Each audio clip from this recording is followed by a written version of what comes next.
Hey everybody, this video is called Breaking News, and tonight we're opening our new pass-through study in the book of 2 Samuel, where we're going to be in the book of 2 Samuel through pretty much the rest of the year, as I figure it's probably going to be wrapping up on New Year's Eve. It could be earlier, depending if I go through the book a little bit faster. But this book was written by an unknown author.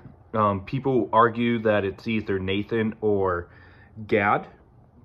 And some people, they might think that Samuel wrote this book, but you got to remember that this book goes right with 1 Samuel, and Samuel's death's already been recorded. And now we're looking at the report of Saul's death in this book. And this book was written sometime after 960 BC, and it covers a period of 40 years.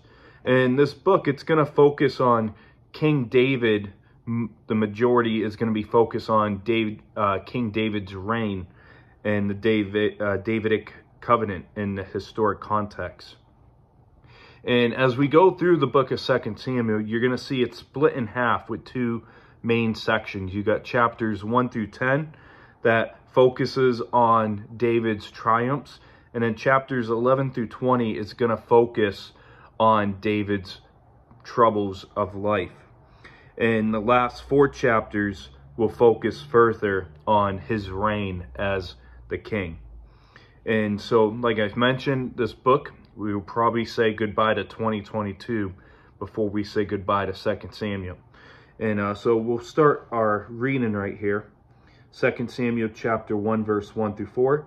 Now it came to pass after the death of Saul, when David had returned from the slaughter of the Amalekites, and David had stayed 2 days in Ziklag. On the 3rd day, behold, it happened that a man came from Saul's camp, with his clothes torn and dust on his head. So it was, when he came to David, that he fell to the ground and prostrated himself. And David said to him, Where have you come from? So he said to him, I have escaped from the camp of Israel. Then David said to him, How did the matter go? Please tell me. And he answered, The people have fled from the battle. Many of the people are fallen and dead, and Saul and Jonathan, his son, are dead also. So we will see this week of David ascending to the kingship of Judah, and we pick up right where we left off in our last study in chapter 31 after the death of Saul and his sons. And the tearing of the clothing and the dust on the heads was a cultural custom to display the anguish and mourning over death. And if you are ever mourning the death of a loved one or someone that you highly respected, you know exactly that death can cause us to have emotions such as anger along with uncontrollable sobbing. In today's passage, it makes me reflect on the sad ending of Saul's tragic life. And his legacy was one who came to the throne humbled. And, he came to the throne humbled, and he left hard-hearted, and he was bitter against God and man. And David had to know, seeing the man with torn clothing, that something was up after the battle. And in verses 5 through 10, it says, So David said to the young men who told him, How do you know that Saul and Jonathan, his son, are dead? Then the young man who told him said, As I happened by chance to be on Mount Gilboa, there was Saul leaning on his spear, and indeed the chariots and the horsemen followed hard after him. Now when he looked behind him, he saw me and called to me, and I answered. Here I am, he said to me. Who are you? So I answered him, I am an Amalekite. He said to me again, Please stand over me and kill me, for anguish has come upon me, but my life still remains in me. So I stood over him and killed him, because I was sure that he could not live after he had fallen. And I took the crown that was on his head and the bracelet that was on his arm, and have brought them here to my Lord. And so verses 5 through 10, we see horses and chariots. And as you study the Old Testament, you will notice that horsemen and chariots are a symbol of power and strength in this time. And you see that across the Old Testament in Exodus 14:9, 1 Samuel 8:11, 1 Samuel 13:5, 2 Samuel 8:4, 1 Kings chapter 4, verse 26, 1 Kings chapter 9, verse 19, 1 Kings chapter 10, verse 26, 1 Chronicles chapter 19, verse 6, and all across the book of 2 Chronicles and Daniel 11:40. And the Philistines, they were in pursuit of Saul with an abundant number of warriors, and they made Saul's escape hopeless. And the man claiming to have killed Saul was from among the people whom David recently slaughtered, whom God wanted eliminated, and who would plague Israel for generations due to Saul's disobedience back in 1 Samuel chapter 15, when Saul failed to kill the Amalekites and plunder everything of theirs as God wanted. And the Amalekite, they claim responsibility for Saul's death, saying that Saul was still alive when they found him. But let's reread where we left off in our last study, 1 Samuel chapter 31, verse 3 through 6. It says, the battle became fierce against Saul. The archers hit him, and he was severely wounded by the archers. Then Saul said to his armor-bearer, draw your sword and thrust me through with it, lest these uncircumcised men come and thrust me through and abuse me. But his armor-bearer would not, for he was greatly afraid. Therefore Saul took the sword and fell on it. And when his armor-bearer saw that that Saul was dead, he also fell on the sword and died with him. So Saul and his 3 sons, his armor-bearer, and all his men died together that same day. And we see clearly that Saul died by falling on the sword. It was not by the hand of the Amalekite. This Amalekite was full of baloney. And therefore, this man may have also witnessed Saul's suicide.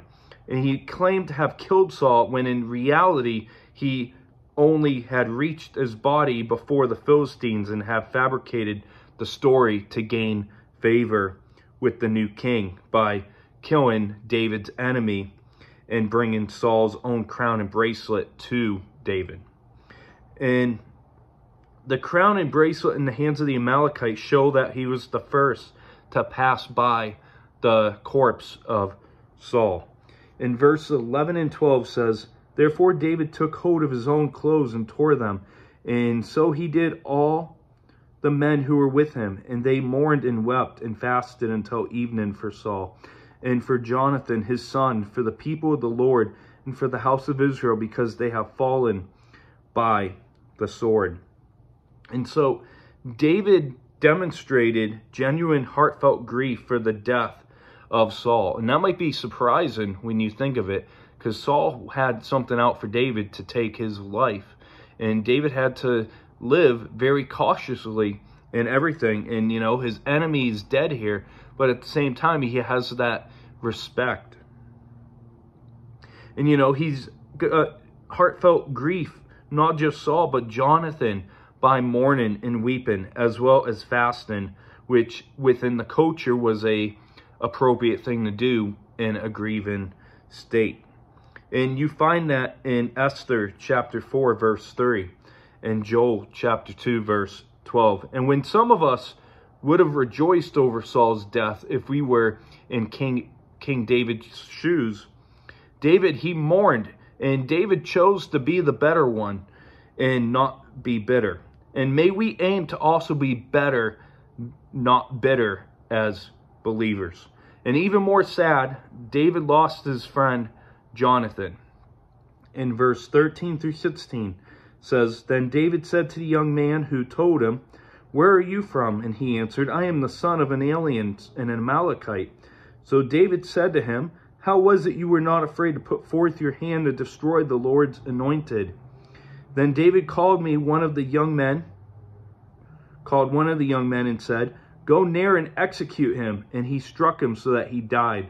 So David said to him, "Your blood is on your head, for your own mouth has testified against you, saying, I have killed the Lord's anointed."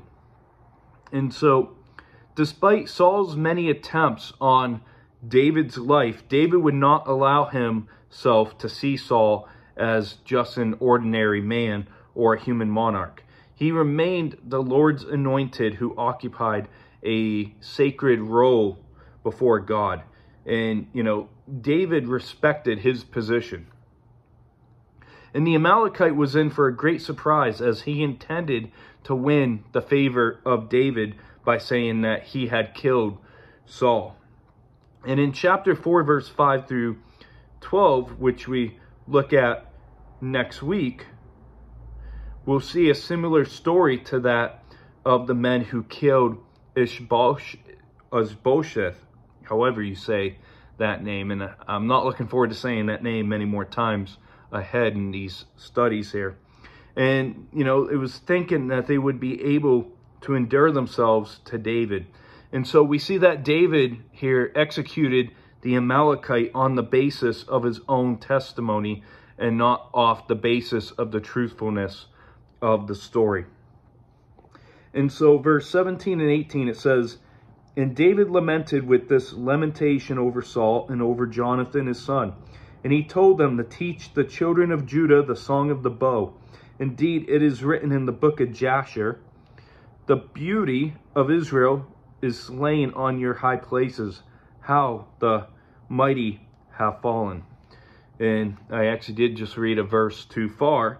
But David, he chose to have both Saul and his noble son Jonathan remembered through the lamentation, which would be taught to all Israel as a national war song. So you can kind of think of it as like the United States of America. We hold the national anthem to a national type song. And the Song of the Bow, it was a title of the poem which the word bow may have been chosen with reference to Jonathan, whose bow was mentioned coming up in verse 22, which we'll be looking at. In the book of Jasher, it's a poetic collection of Israel's wars in which Israel's events and great men were honored, as we saw back in June when we were studying Joshua chapter 10, verse 13. And so here's the song. I'm going to reread verse 19. It says, "The beauty of Israel is slain on your high places, how the mighty have fallen. Tell it not in Gath, proclaim it not in the streets of Ashkelon, lest the daughters of the Philistines rejoice, lest the daughters of the uncircumcised triumph. O mountains of Gilboa, let there be no dew, nor rain upon you, nor fields of offerings, for the shield of the mighty is cast away there. The shield of Saul not anointed with oil. From the blood of the slain, from the fat of the mighty, the bow of Jonathan did not turn back, and the sword of Saul did not return empty. Saul and Jonathan were beloved and pleasant in their lives, and in their death they were not divided. They were swifter than eagles. They were stronger than lions. O daughters of Israel, weep over Saul, who clothe you in scarlet and luxury, who put ornaments of gold on your apparel. How the mighty have fallen in the midst of the battle. Jonathan was slain in your high places. I am distressed for you, my brother Jonathan. You have been very pleasant to me. Your love to me is wonderful, surpassing the love of woman. How the mighty have fallen and the weapons of war perished." And so, some of you might think that's a beautiful song. But, the song, it begins and it ends with Saul's noble son. And in this song, David, he shows a great love and generosity in his heart towards Saul. And all of this is a powerful testimony of how David had kept his heart free from bitterness, even though he was greatly wronged and he was sinned against. And David spoke a curse, seeking the absence of dew or rain upon the mountain where Saul and Jonathan died. And the shields were anointed with oil to prevent the leather from being hard and cracked. In Mount Gilboa lay the shield of Saul dried out, a symbol of defeat and death. And the bow and the sword were used by Saul and Jonathan with much power and accuracy and effectiveness. And it was also with the bow that Jonathan helped David's escape from Saul's wrath back in 1 Samuel chapter 20, verse 35 through 42. And the bond between Jonathan and David was strong. And that does not mean, though, that their friendship was as the same bond as love between a man and a woman. Their bond was noble, loyal, and selfless devotion. And in verse 27, weapons of war is figurative expression referring to Saul and Jonathan. And it's difficult for today's society to be able to take this type of text and to understand the great bond of love that you can have between the closest friends. You know, we live in a perverted society today that, you know, homosexuality is widely accepted. And, you know, Jonathan and David, as I covered in the prior study in 1 Samuel, this is not a homosexual type of love. And, you know, it's so difficult with today's society to believe in a love so deep in connection without having a sexual aspect. And, you know, that's one thing that's really bad. You know, I understand some people don't like watching TV, movies, all that. But you take a look at movies from before, and, you know, it was a romantic type of love. And today it's all sexual focused in nature. And so to wrap up our opening chapter today, we see that David heard the news of Saul's and Jonathan's death in Ziklag. And we see that he had a nice little fictional story given to him by this Amalekite. And the Amalek makes me think of our fleshly, carnal nature. And Saul's failure to deal with the Amalek when God had told him, it resulted in ruin with an Amalekite delivering a death blow. And when we fail to deal with our flesh, that area of the flesh will come back and deliver some deadly strikes. And, you know, some people, they struggle with pornography or other types of sins. And when that goes undealt with, it brings hardness on them. And we see David's reaction to the news as he mourned for Saul. And hatred and bitterness and unforgiveness is chosen by us. They are never imposed. And that's what we must realize, that unforgiveness is a choice. It is not something that is mandatory. And as much as Saul did against David, David never dwelt in those areas. And if David had to run for his life and to keep his guard up to survive, how much more should we be willing to forgive those who have hurt us, but not in a way of trying to take our lives and making us be on the run? And he never dwelt in those areas. And we witness that David executed the Amalekite. And we were introduced to the song of the bow in today's chapter. And David showed us the model of gracious love. And I want to look at Matthew chapter 5, verse 43 through 48. I believe I went through this passage already prior in a recent video. But, you know, Jesus' Sermon on the Mount, it's very powerful to us.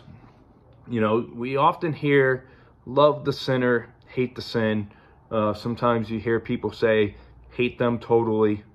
But, you know, Jesus' words here on his Sermon on the Mount, Matthew chapter 5, verse 43 says, "You have heard that it was said, you shall love your neighbor and hate your enemy. But I say to you, love your enemies, bless those who curse you, do good to those who hate you, and pray for those who spitefully use you and persecute you, that you may be the sons of your Father in heaven. For he makes his sun rise on the evil and on the good, and sends rain on the just and on the unjust. For if you love those who love you, what reward have you? Do not even the tax collectors do the same? And if you greet your brethren only, what do you do more than others? Do not even the tax collectors do so? Therefore you shall be perfect, just as your Father in heaven is perfect. And you know, when Jesus spoke on love there, you know, love isn't to be just against those who treat us fine or people that we can like somewhat. Jesus preached on a gracious love in the Sermon on the Mount. And I want to go over to 1 Corinthians chapter 13. And this passage actually was hitting my mind a few days ago.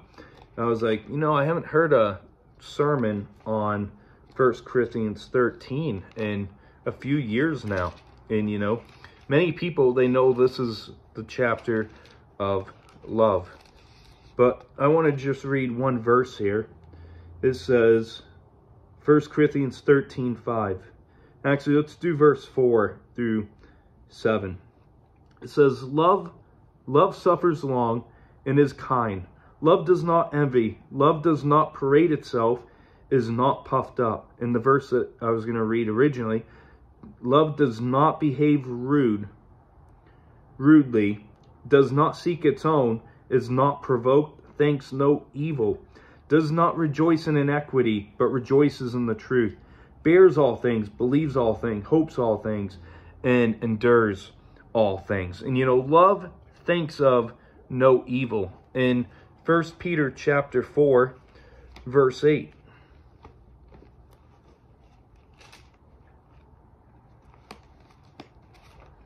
First Peter 4, verse 8 says,